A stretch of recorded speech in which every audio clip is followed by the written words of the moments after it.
We have one more speaker for you today. Professor Elroy Dimson is, of course, a well-known author and been associated with the London Business School and the Cambridge University. But I've had the pleasure of knowing Elroy for many, many years. He has been and is the chair of the Strategy Council for the Norwegian Government Pension Fund.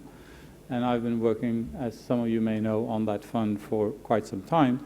So we've had a number of interesting discussions over the years on investment strategy issues of various kinds. I also had the pleasure of working with Elroy in a committee which was formed last year to investigate the issue of fossil fuel investments for the Norwegian Sovereign Wealth Fund. So Elroy comes to this, I think, with, of course, a very solid background in investment strategy in general, but also with a very keen interest in issues of responsible investing, and he has done a lot of research in that area. So I think this, again, a perfect way to start this conference. I'm really happy to have you here, Elroy, and we're looking forward to your presentation.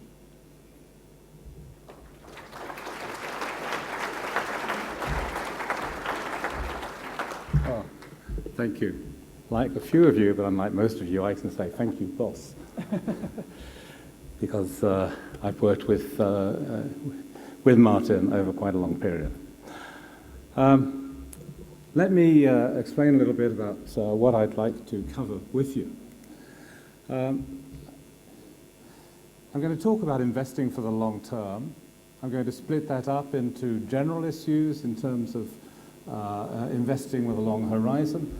That's illustrated in the background with this picture that people from outside Britain would say, that's Cambridge University. It isn't actually. It's King's College from Cambridge University. And King's College has been looking after its endowment for 500 years. And so what I'm going to think about here is long-term investing with a long horizon. I'm going way beyond the horizon that one would normally think about, say, for a pension fund, and thinking about multiple generations. And in doing that, I'll draw on work with a number of colleagues of mine associated with both London Business School and also Cambridge University's Judge Business School. And I hope to share a few ideas which I hope will stimulate you. And some of those will echo what you've already heard and what you're destined to hear, and one or two of them may provoke some discussion. Let me start out with the same kind of theme as you began with earlier. Interest rates are remarkably low. Here's a perspective on how low they've got, where we start several centuries ago. So we're going back several centuries, and these interest rates are remarkable. And for those like me, the baby boomers, or for some of you, the children of the baby boomers, these rates look low compared to what you were accustomed to in your working lifetime, or maybe your parents' working lifetime, but they're low even by long-term historical standards. And this presents us with a number of issues in the investment world, issues which were captured rather well for those of you who are from outside the United Kingdom, in the weekly magazine for individual investors. And this phenomenon,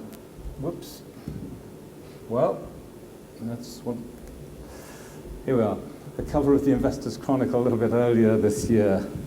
Where do I invest in the low interest, low growth world? So these are the sorts of dilemmas that people face. And you mostly, when you talk about sustainability, think about sustainability as perhaps the S for some of you of SRI.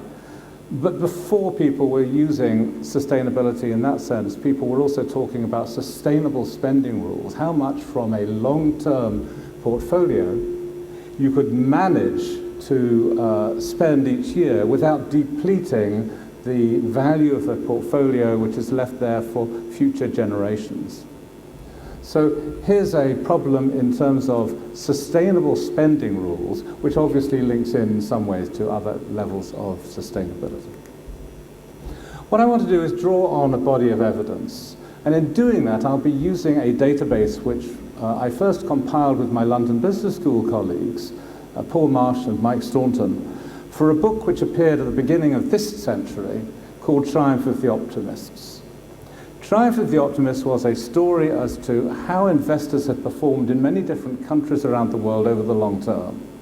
And we called it Triumph of the Optimist because at the beginning of this century, looking back over the course of the 20th century, people who had been risk averse, people who were cautious and had put their money into government bonds or cash were greatly outpaced by those who were optimistic about the prospects for business investment.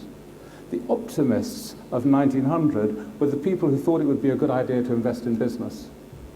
And they did very well indeed.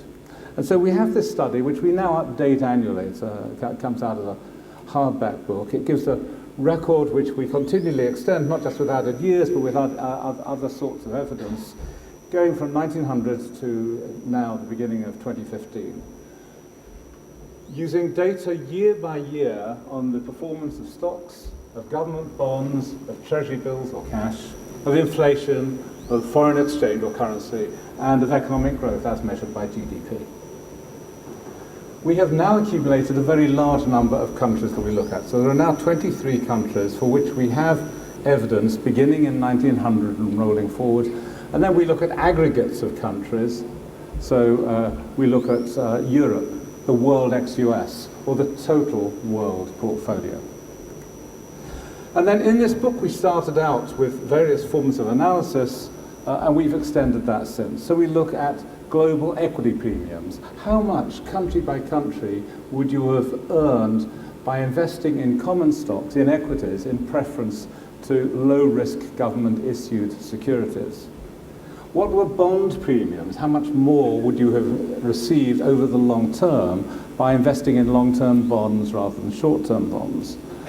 What were factor premiums over the long term? By which I mean if you exposed a portfolio to different kinds of portfolio attributes, what did you get as a reward for doing that? I think if you could turn these off, you think it's this that's failing and not that. So should I turn myself off? I thought it was being controlled from the back, but I was booming. It's a bit disconcerting, you know. I'm supposed to talk until this says 0 on this little box here. Kat's not only come up to say you can't hear a word that I'm talking about, but she's also got a box there that tells me I've got 0 minutes left. If you invest in equities, equities are risky. This is a graph showing you the performance of common stocks in excess of the riskless rate of interest. It's the reward for risk. For those of you at the back, this looks like a histogram, a bar chart. And the bar chart at the bottom reports to you what performance was like. At the bottom, it's between minus 50 and minus 40%, or between minus 40 and minus 30, and so forth. And it goes up on the right-hand side to between 50 and 60% reward for investing in equities as compared to risk-free investment. At the height of these bars is the frequency with which these different levels of performance appeared. So those of you at the back have to believe me when I say that those sitting at the front can see that we've labeled these bars with the years in which performance was superior.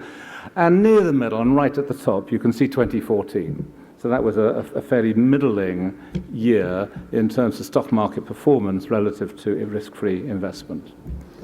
So there's a central tendency, but there's a wide range of outcomes. And investors, therefore, look for a risk premium from equities. Is that going to be large or is it going to be small? Well, that depends on how much you might suffer. If you go down one year and you come up the next year, in other words, if stock prices vibrate over time, then that's not really going to matter too much to a long-term investor. But if there can be major losses, that matters much more. So let's just have a look at the downside. This is the performance in real terms of the world stock market index. This is the world based on the countries for which we have a complete history, weighted by market capitalization.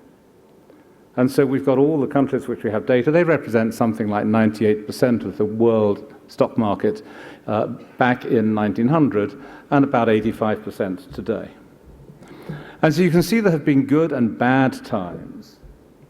On the left, you can see a couple of cases where we've had world wars, periods of trauma. They have not given quite such bad returns as some of the periods towards the right-hand side. On the right-hand side, you can see the recent bursts of bad news. You can see the penultimate bar hanging down is the end of the tech bubble, and the one on the extreme right is labeled GFC, the global financial crisis. These are market capitalization weighted. They're in a sense averages, but we can also look at the very worst country in each case. And there you can see the worst country. The one on the left was Germany. Germany didn't have too hot a period over World War I. If you were an investor in Japan, you probably had other things to worry about, but if you were a stock market investor in Japan over World War II, you managed to break all records for poor performance in real terms. One of the intriguing features then is that wars were not particularly bad news globally. They were bad news for the losers, not for the winners. And on the right-hand side, what's striking is that if we choose the very worst country in our world index, that's in grey to remind you, it's not that much worse than the world. So what's happened more recently is that markets have moved together much more. And so on the right-hand side, you can see Ireland. Ireland suffered during the downturn. It had a heavy reliance on the banking industry. But everybody did badly, and Ireland did a bit worse. So bear markets can be severe, and they can go on for quite a long period. And so what I want to convey is that investing in stock markets is not something where prices vibrate and you'll catch up afterwards. You can really be wiped out, and your generation can be left in a bad way. And so investors rightly demand a premium, and that premium isn't a modest premium to compensate for the fact that stock prices might vibrate from year to year.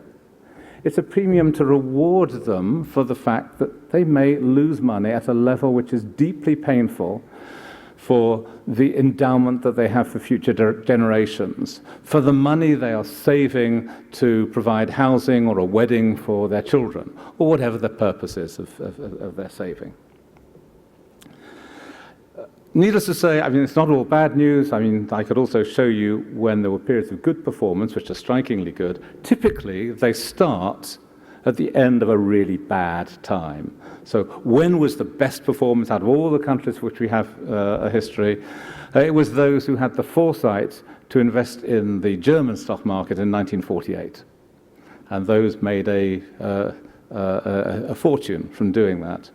But no institutional investor, none of you that sit on investment committees, would respond to suggestions that you pour your money into stock markets which are in terrible turmoil. So what do things look like overall? Well, we measure for every market their nominal performance in monetary terms, and we can also strip out the effects of inflation. And so this graph shows you what the real returns were like after adjusting for inflation. They show you what the purchasing power was. Those of you at the front can see the labels. Those of you at the back can see a picture. The picture for all of the countries for which we have data looks the same. The numbers that those of you sitting at the front can see differ. So for every country, we have the blue line, which ends up being the highest. That's equities with income reinvested. And the line that's a long way below that in grey is government bonds with income reinvested. And the red line is the performance of treasury bills or cash with income reinvested, all adjusted for inflation. Equities did very well over the 20th century. That's why we called our book The Triumph of the Optimists. And if we look at the equity premium, the reward that long-term investors received, I'll take these performance figures. Those sitting at the front can see that those legends for each country are accompanied by annualized return measures. And they therefore tell us what the difference is between the equity return and the bond return, or between the equity return and the treasury bill return. And those high real returns for equities, compared to low returns for bonds and even lower ones for cash in real terms, give rise to equity premia, which are depicted on this bar chart. So what this bar chart shows you with the dark blue bars is, on an annualized basis, what the real returns were for each country for which we have data. Every one of those blue bars points upwards. In other words, for every one of them, the real return was positive. In every country, the long-term performance of equities exceeded inflation. Now, here's where I'm probably going to get into trouble from PIMCO, but, well, what the hell. Let's continue. The grey bars are government bonds. Some of them point up, some of them point down. And of course, what I would be told by Doug is, well, it depends on whether you've chosen to be invested in those bonds at the right or the wrong time. And then in light blue, you can see what happened if you held your bonds in cash. And so you can see that the equity return is better than the bond return. The bond return is better than the cash return. And we could look at the gap between the two. The abbreviations for these countries are fairly self-evident, except for two. AUT stands for Austria, and AUS, which is almost all the way to the right, is Australia. So one, a poor-performing country which suffered a hyperinflation, the other one, a well-performing country. All of these, except one, are based on 115 years of data. When it comes to Germany, because bonds and bills became valueless in the hyperinflation of the early 1920s, it's based on 113 years, otherwise Germany would look the worst. So let's draw a couple of lines on this. I've drawn a green line here. That shows you for the world index, WLD stands for world, the difference between the annualized real return on equities and the annualized real return on bonds.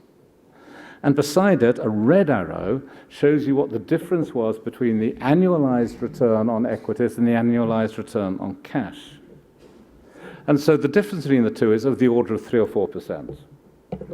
To some extent, investors were somewhat lucky over this period, and our view would be that history basically reveals a realized equity premium of something of the order of 3 to 3.5% annualized.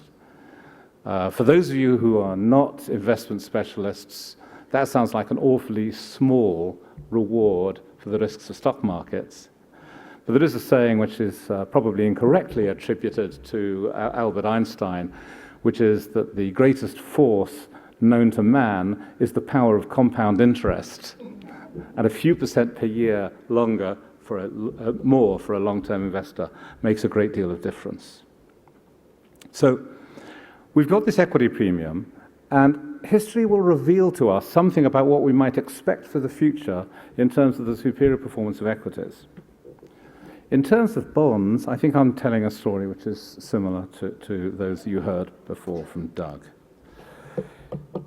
In terms of bonds, we've had remarkable performance over the last 3 or 4 decades. This shows you averaged decade by decade for the United States and the United Kingdom, of these pairs of bars, the average level of yields for each decade. And so you can see, if we go back several decades, and we simply average all the annual data, not taking the most extreme numbers, we were in double-digit yields from bonds. And they've gone from double-digit, with the time that I prepared this chart, down to a couple of percent. And that has contributed a great deal to bond performance. People will pay more for a bond when interest rates are low, because that bond will give them a lot more than when interest rates are high. We couldn't see the same thing happening again unless we're willing to contemplate interest rates that don't simply decline, as has happened in a modest way recently, but to shoot down perhaps another 10%, and to forecast government bond yields of -6, -7, -8% per year is bizarre. Nobody's going to voluntarily forego interest. They may as well just hang on to their dollar bills or their £5 notes. So you can't extrapolate the past history of bonds. And if we think, therefore, about what the future holds for long-term investors, we can look at it in terms of what bonds currently offer us now when we look at the yields that they offer in the market, and we can also add on an equity risk premium. Here's the bonds. Historically, over the time scale that would apply to me, or the time scale that applies to a lot of you, so since 1950 or since 1980, you can see that bonds gave you a handsome real return. They gave you a real return because they went up in value as inflation and interest rates declined. If we look forward, we don't need to start extrapolating from history. We can just see what bond yields are. And at the date that I put this together, you can see here bond yields for the world, for the United States, for Japan, and so on. A little bit higher for emerging markets, which are towards the right. What we can then do is look at the performance of equities.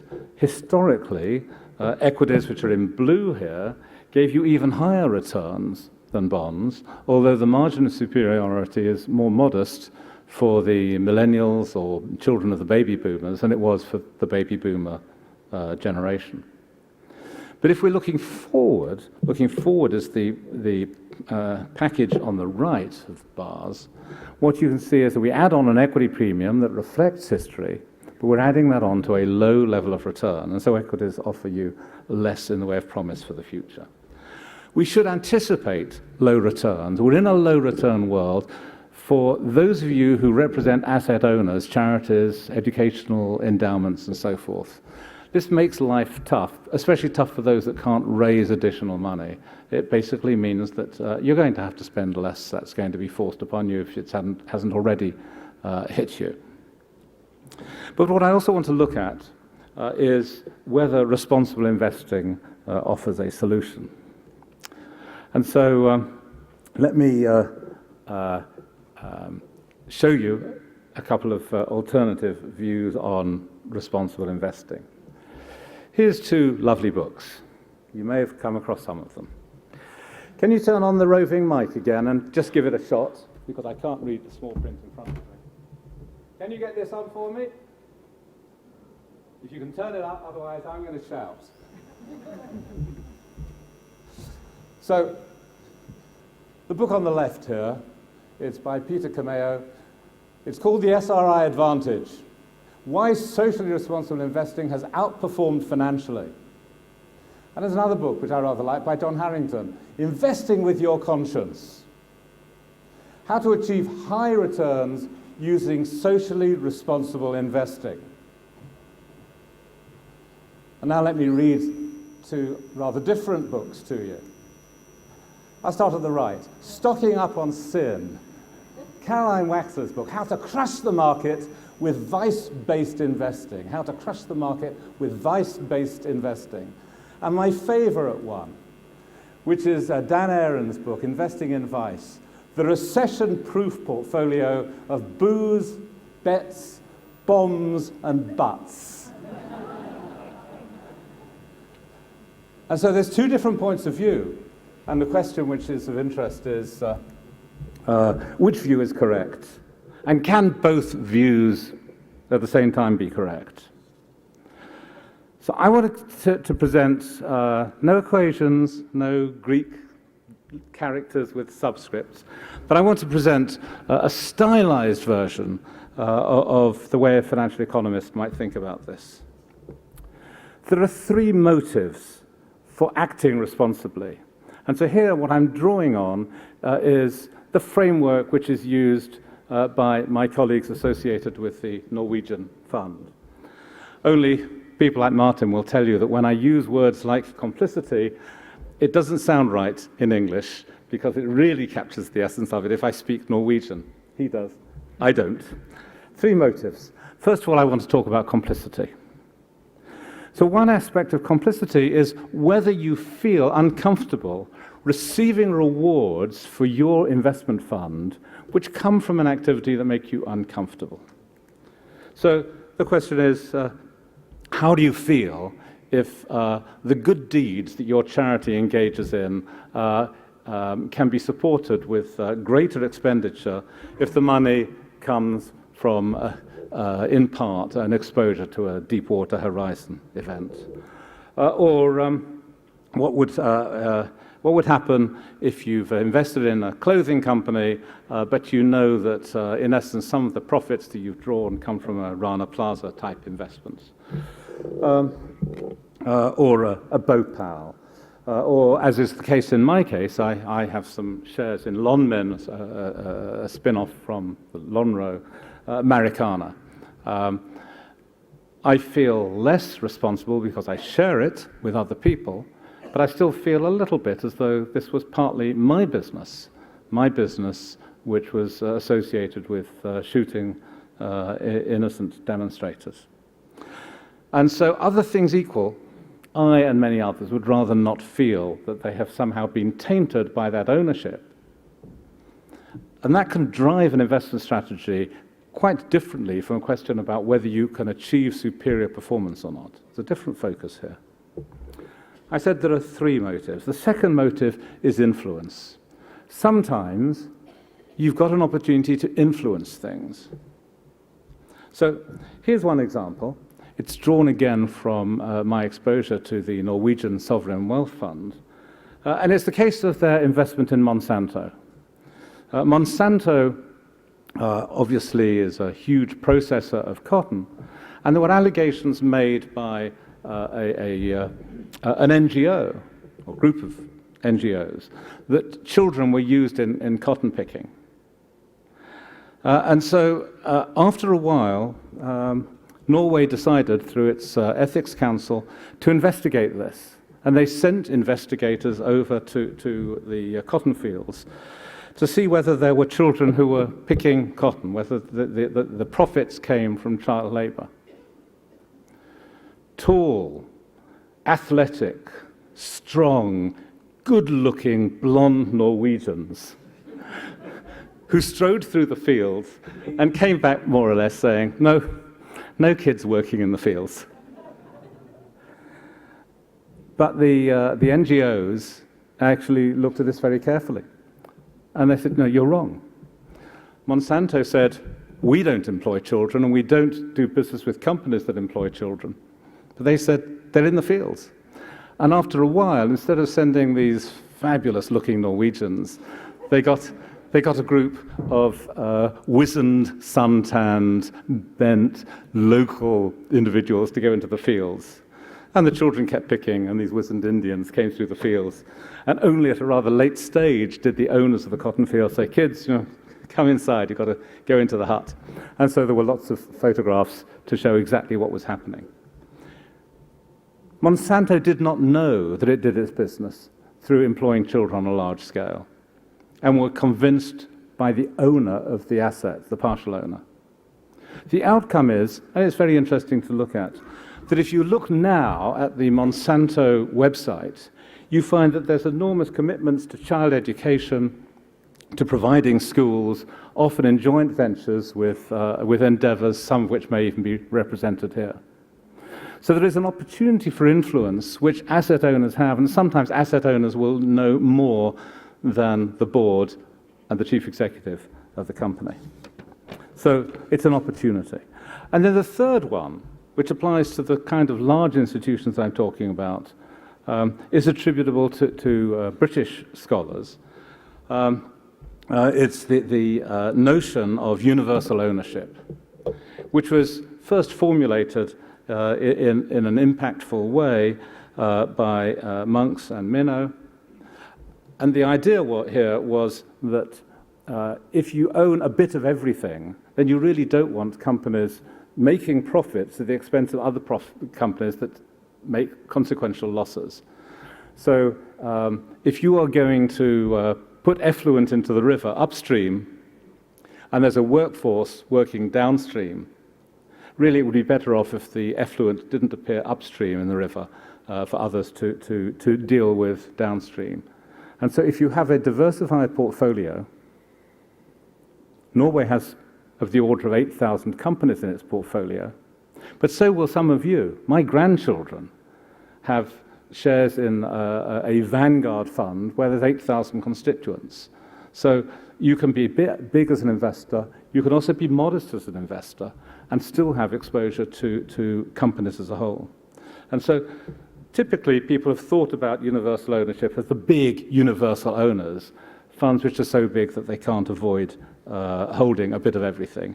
And if that's the case, there is a financial benefit that is potentially there from making sure that you don't have the sorts of activities which de-skill the workforce, which ruin the environment, and so forth. Norway subscribes to all three of these motives, one of the things which I did was at a talk last year at the Inclusive Capitalism Conference.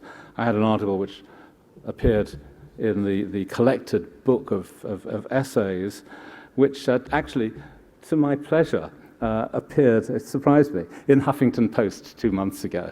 So you can read about it without bothering with having to get hold of a book. There's a URL sitting on the bottom right there. So you're not supposed to read the words here. I talk only with pictures. So this is not a picture of the book. This is the picture of the easy-to-access framework for responsible investing, which basically describes the responsible investing recommendations that were made by the Strategy Council for the Norwegian Government Pension Fund to the Ministry of Finance. Now, this all sounds very good, but screening may come at a cost. And to illustrate this, although I'm very hesitant about giving you data for just one event, I'll leave that to Prince Charles, but nevertheless, let me illustrate this. But clearly, one observation, you can come up with good stories and bad stories. So here's an intriguing story.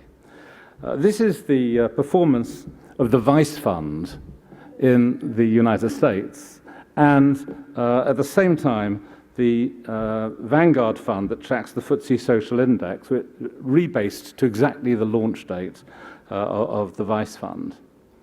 The Vice Fund invests basically in nasty companies, weaponry, alcohol, gambling, and so forth. But on an annualized basis, they did better than if you'd gone down the route of investing in nice companies. 1.7% per year more. So the disturbing evidence is that sin stocks can outperform. There's a slightly dated but quite comprehensive study that was undertaken by Frank Fabozzi, who is the editor of the Journal Portfolio Management, together with a couple of colleagues, looking at the performance of sin stocks in 21 countries, defined very carefully to capture those that were regarded as objectionable.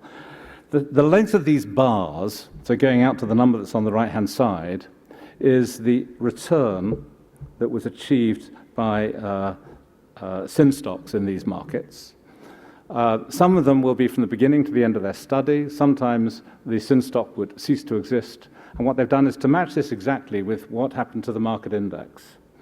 And in all cases, except two minor examples, the light blue bar, which depicts the total return, ends up being larger than the dark blue bar.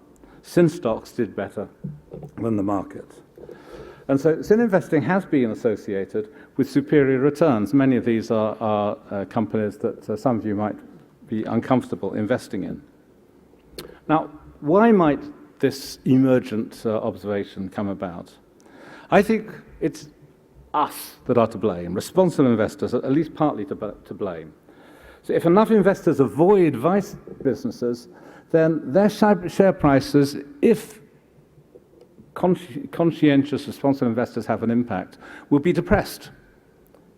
If you depress the price of a share through avoiding it, through some categories of investors underweighting their exposure, the price will decline until other people are willing to hold those stocks.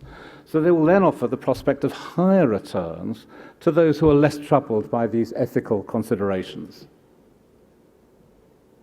So sin ought to pay if ethical investors, if those focused on ESG issues have an impact, they should be depressing the price and enabling funds like the Vice Fund over the long term to outperform.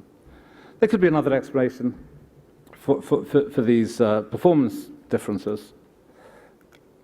And I should mention those higher rewards might also be a risk premium. It might be that sin companies face the risk of regulation and litigation and sell for lower prices, and anything which sells at a lower price persistently over time will give, other things equal, a higher long-term return.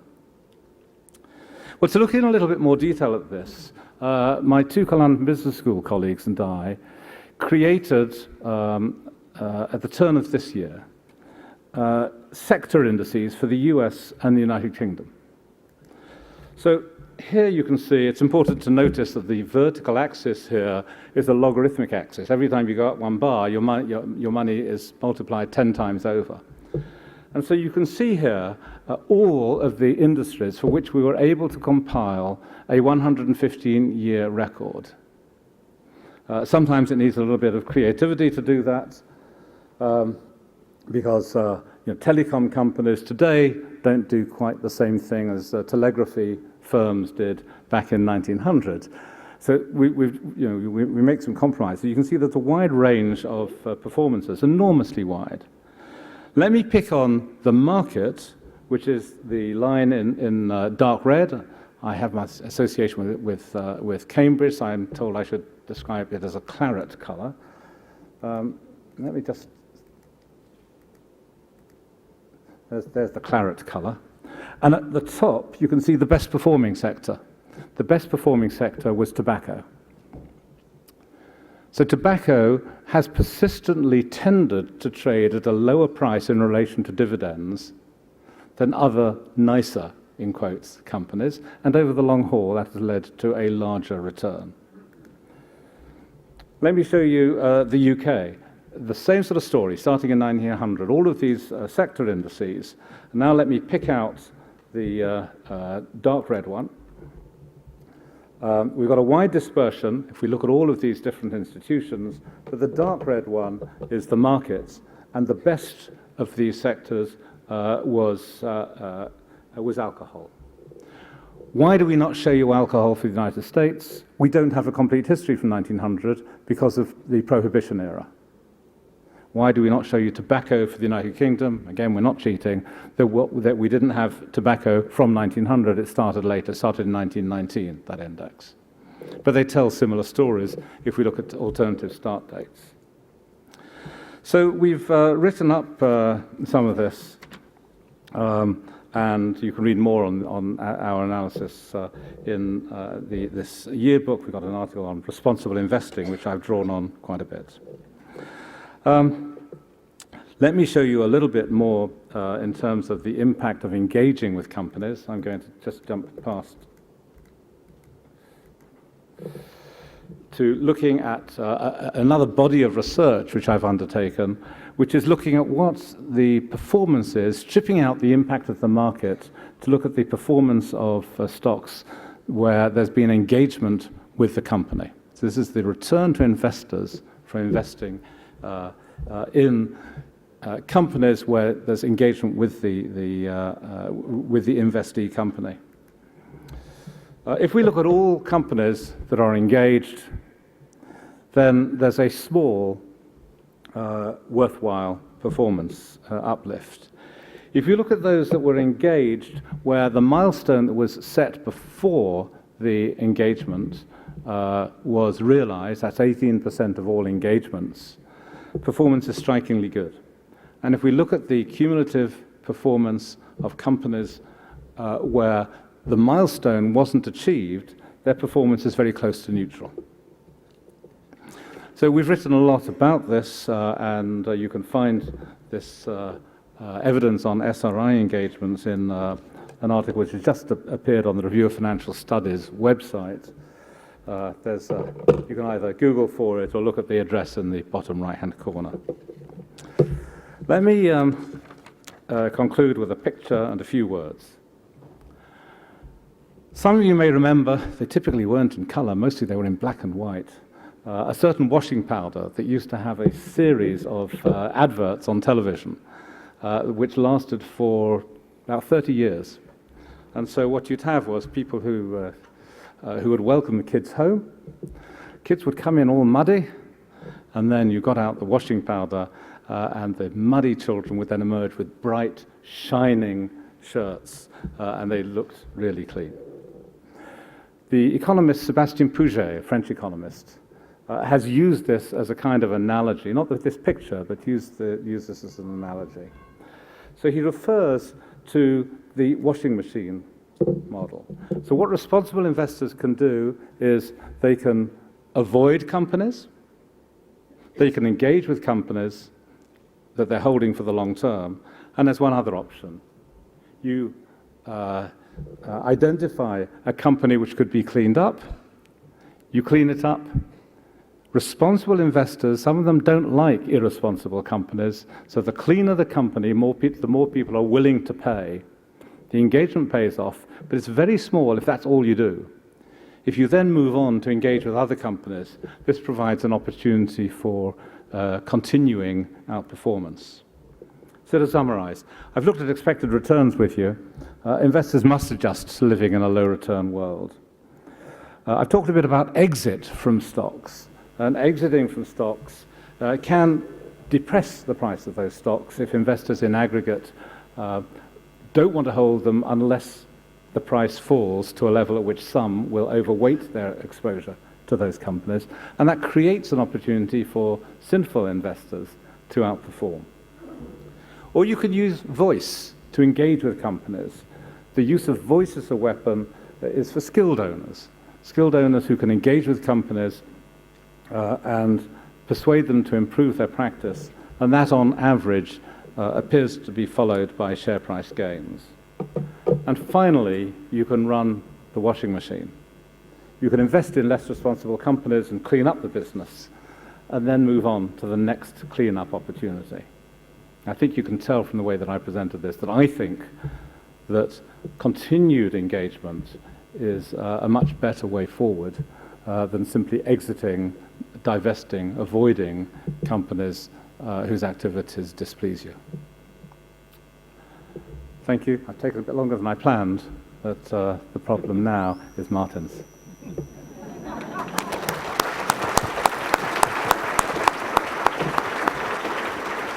Thank you very much, Elroy. That was extremely interesting and somewhat provocative, I think, so a great way to start. I think we can allow one or two questions also before we end the day.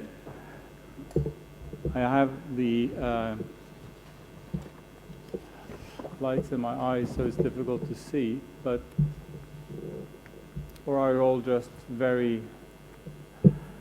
Be like a professor, cold call, and you always cold call somebody that's at the back. I've got one over in the corner here. Yeah, there is. Hello.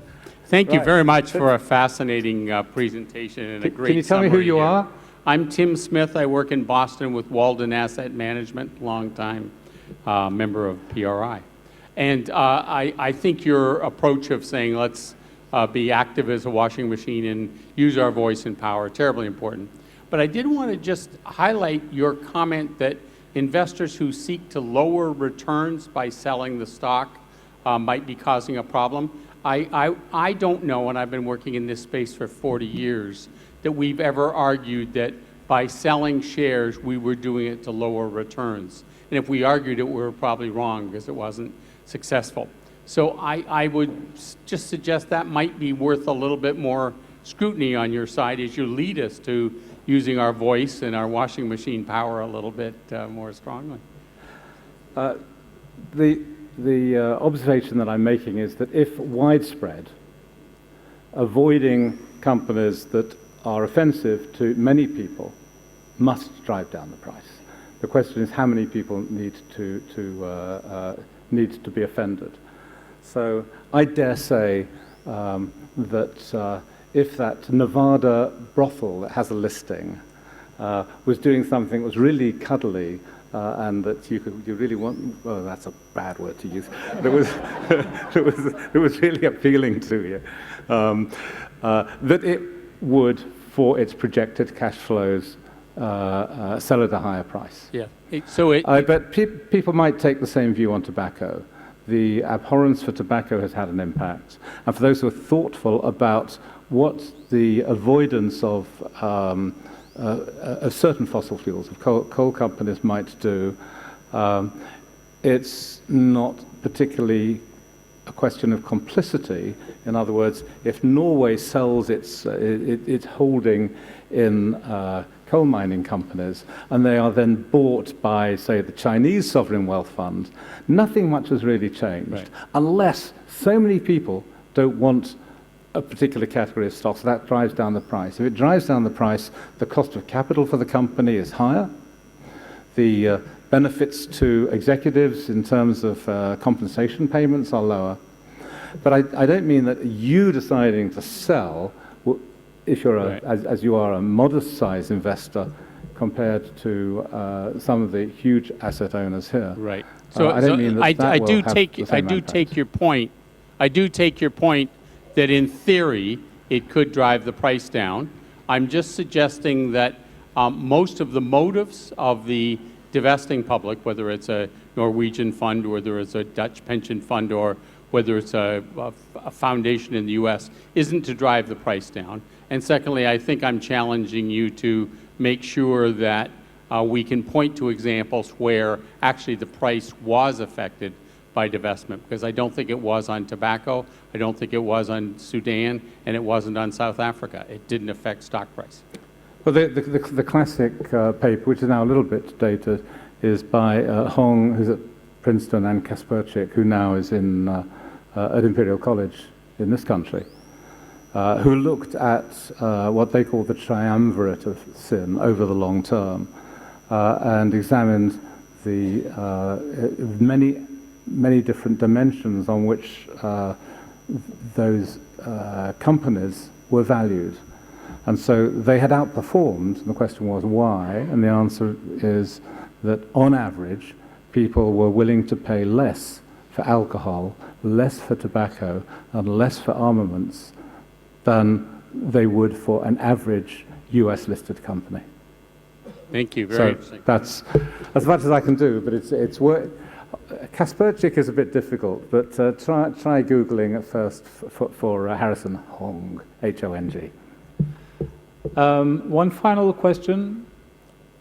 Hi, my name is Annie Bersagel from KLP in Norway. Thank you for a very interesting presentation. I have a question for you on when you showed the data on exclusion. It looked like primarily referring to kind of product-based exclusions, whereas one of the examples that you gave on the engagement with Monsanto in particular was more of a kind of conduct-based issue. And so I'm wondering, to what extent have you found in your research any kind of basis for differentiation? I mean, in terms of the kind of conclusions that you find, to what extent are these applicable for the different types of SRI issues, and to what extent are they something that you can kind of generalize across the board for all types of SRI issues? Well, first of all, I should stress that if you're looking at these long-run rates of return, there's actually, because you need to look for the long run at many, many years of data, you don't have very many independent observations. And so it is perfectly possible for somebody to come along and say, there's another explanation. Economists are awfully ingenious at doing that. I think the weight of evidence is that prices can be depressed by widespread dislike for certain sorts of companies. But if we're going to move towards conduct-based definitions, it's really tough. We don't have 40-year, 80-year, 120-year histories in which we've got a rigorous identification of the conduct. We know the sorts of things that people don't like. You know, it goes all the way back to profiting from slavery and the Quaker prohibitions. But if you want to get more detailed evidence, one needs to look not at whole categories of companies. One needs to look rather at stock-by-stock decisions.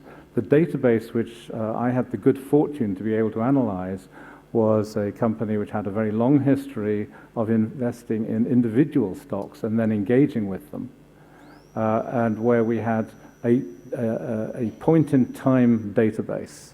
So we were not simply looking at, say, KLD ratings on average, where you've really no idea what's going on. But we knew the day of every conversation with the chief executive and some notes on it, what votes were taken on a proxy vote, where a letter was sent to the investor relations expert and so forth. So that's why we went in that direction for exploring these issues. And it's revealing, but it addresses slightly different questions from this one of what the price impact would be of divestment and boycotts. Okay. Well, thank you, boss. Thank you very much, Elroy. Thank you.